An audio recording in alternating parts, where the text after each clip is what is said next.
I would be really curious to tell me like a story about your grandfather that, as you said, is not something that is very well known, but it's something that's something that's very interesting for you.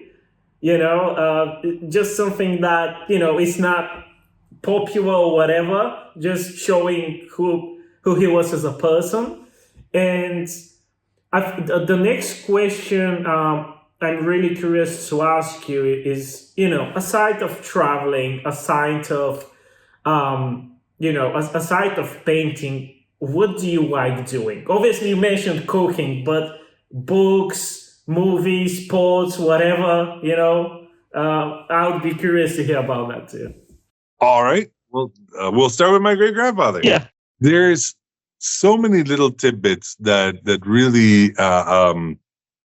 encompasses the kind of guy he was. He had a fantastic sense of humor. Yeah.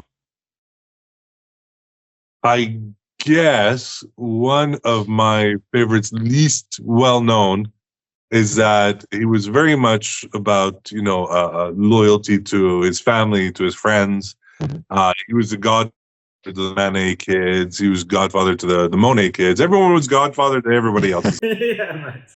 Claude Monet was his best friend in the whole wide world. Absolutely his best friend. And they went to pretty much to school together. When they were young and they were going to, or my great grandfather was going to l'École des Beaux-Arts in Paris. Two of the things they didn't come from any money. Nobody had money, right? He was I think it was like the fifth son out of like 16 of them, right? Yeah. When he was that's a good story too. Never mind.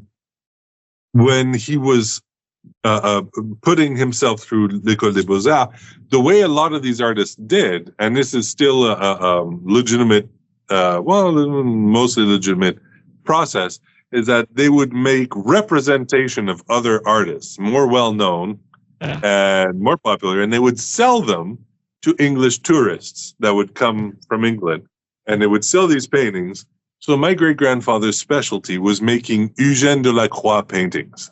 So he made Eugène Delacroix paintings to sell to English tourists. And I have run into a couple of the English families that were upset that they found out that they have a fake Delacroix painting. But what they don't know is that they probably have a real Renoir. Whoa. Insane. The fake Eugène Delacroix, so they would sell these paintings to pay their way through l'École des Beaux-Arts. Apart from that, nobody had any cash. Monet and Renoir, Claude and Pierre, lived together in a tenement building, like almost a slum, right? Yeah. Now, this building was owned by Pierre-Auguste's cousins. Like, they owned it, right? They had the better slum apartment. And now, my great-grandfather would go out. He would do odd jobs. He would do anything. Like, he would go to cafe. He would go door to door, knock on doors. Go to cafes and say, look, I will paint the decorations. Like, I will do the thing. Like, and they would like, yeah, sure, whatever. And so he would find, and throughout the day, he would get enough to buy a little bit of food, right? And he would bring it home. And then he would go to the cousins. And after they were done there with their dinner, they would give their leftovers or whatever was left. And they felt like it. They would give to my great-grandfather. And he would take what he had done for the day, plus what he got from the cousins. And he would go home and he would share that with Monet, who had nothing. All right.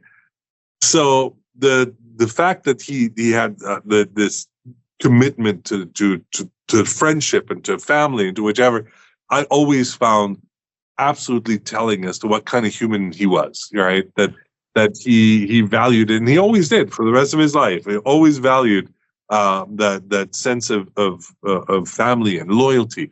And the honor and the humility that he had. Like, for example, you were not allowed to call him an artist. He was a painter because he painted. He used to say, the man who makes a chair, he puts his life, his passion, his skill, and his art into making a chair. Unless you call him an artist, you don't call me an artist. I paint, so I am a painter, right? That, or you can call me boss. What was the second part? Sorry. Yeah, sure. Yeah, that's my fault. But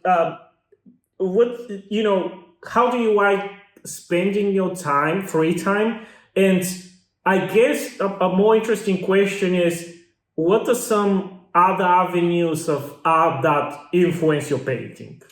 Okay. How do I like to spend my free time? Sleeping would be nice now. I do appreciate that. I start my day. I'm really very kind of oddly structured. I get up every day at 6 to 6:30 in the morning to start the day. I walk the dog. I take care of the family. I get everyone fed and out the door. Poof, off they go. I come to the studio. I am here pretty much all day. I paint. Another one of my great grandfather's philosophies that I appropriated was with every, whether you're painting or you're not, whether you feel it in your soul or you're drawing a blank, you should go to the studio and find something to do. There's always something to do in here. So I come in and I work on painting, or I work on lino cuts, or I work on any one of 100 projects I've started, and will eventually get there. And then I go and I get dinner, and I make dinner. Then take care of everyone, the dog, the whole thing, and that's pretty my standard sort of day. Now within that, I do love to read. I love reading. I love certain shows. I love artistic documentaries. So I like to watch those because a lot of the some of it, I mean, they get into the techniques and all that, and I love the techniques and all that, but I like more the histories behind within the artists themselves.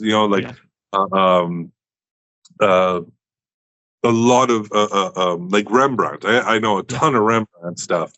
That publisher, the one with the giant marble desk and all that, was the world's premier Rembrandt guy. So I got to play with a whole lot of Rembrandt. Anyway, and I got to hear so many amazing and interesting stories. Wow. So I love to collect. I guess my main hobby would be to collect histories on anywhere and everywhere. The places I go to, like in Kushadasi, that's where the Nike symbol comes from the statue of the goddess of Nike. That comes from there, right? It's really cool. There's so many little things, and then there's never mind. The first advertisement for a lady is on the road in front of the. If you have enough money, this whole very beautiful. Come to this address. First one of those. I've never heard that. Stupid knowledge right here. So for me, I love collecting. I love collecting those little things, and I do like to find those restaurants. I need to work out a little more. Lately, I started doing Tai Chi, of all things. Nice. Which is great. It's like yoga mixed with some martial arts. It's great. It's a lot of fun, and you really start getting lost in the motions and the movements, and so hobby wise, it's a little bit of everything. I really wish the one thing I wish that I could do and I can't is play a musical instrument. Oh, nice. My best example is I have this friend who actually makes Broadway shows in New York. Like produces them. And one of my favorite artists of all time was Sting.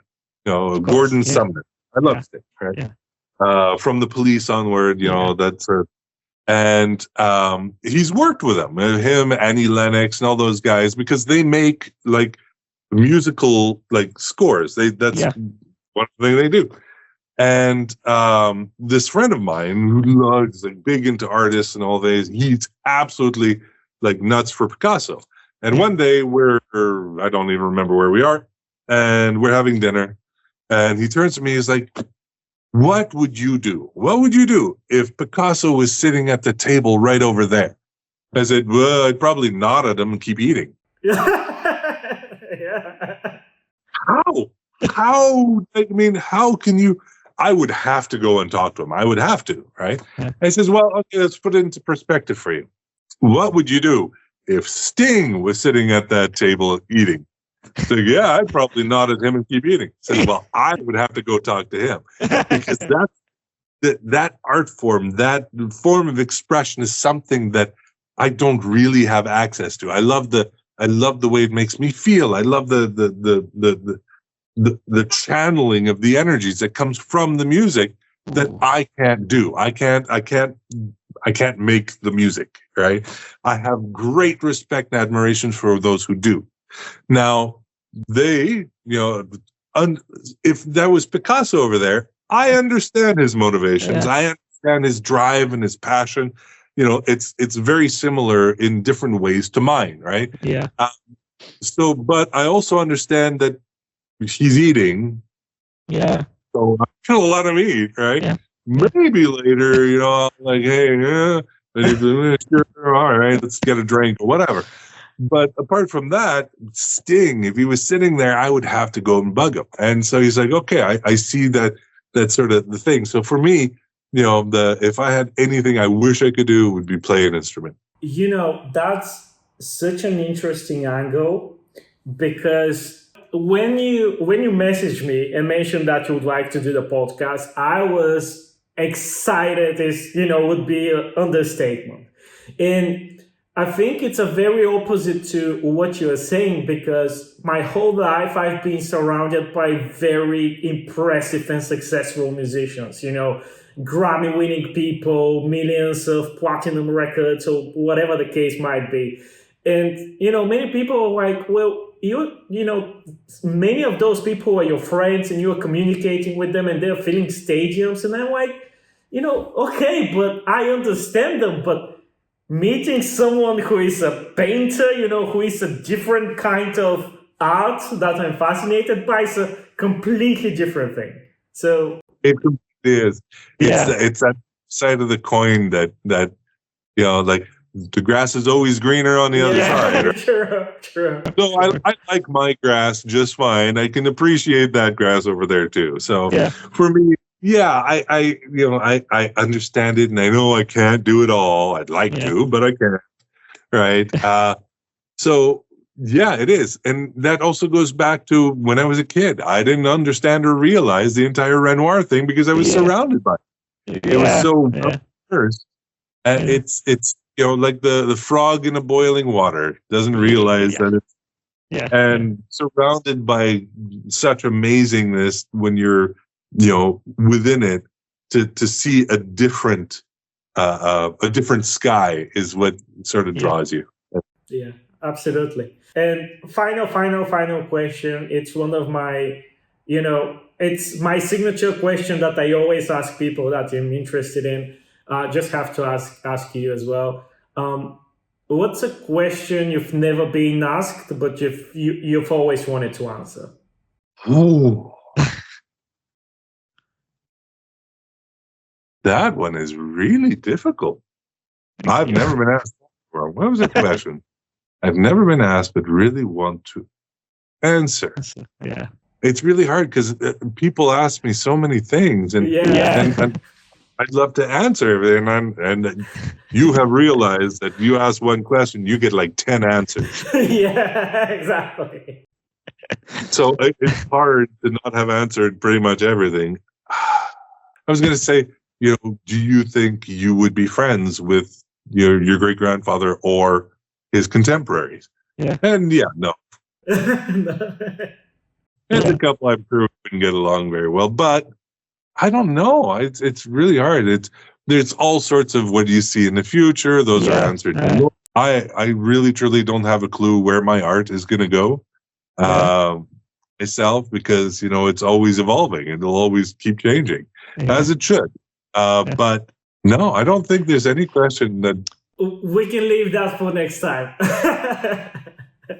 I'll actually give it some serious thought, because now you've got me questioning that one.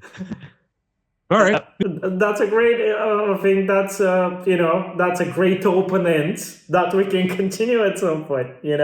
Thank you so much for that. It was a massive pleasure. I had such a great time. So thank you so much for your time. Honestly, you're very welcome. Thank you. I also had a great time. Amazing. Like you say, I love it all. So thank you for having me, and Hi, everybody.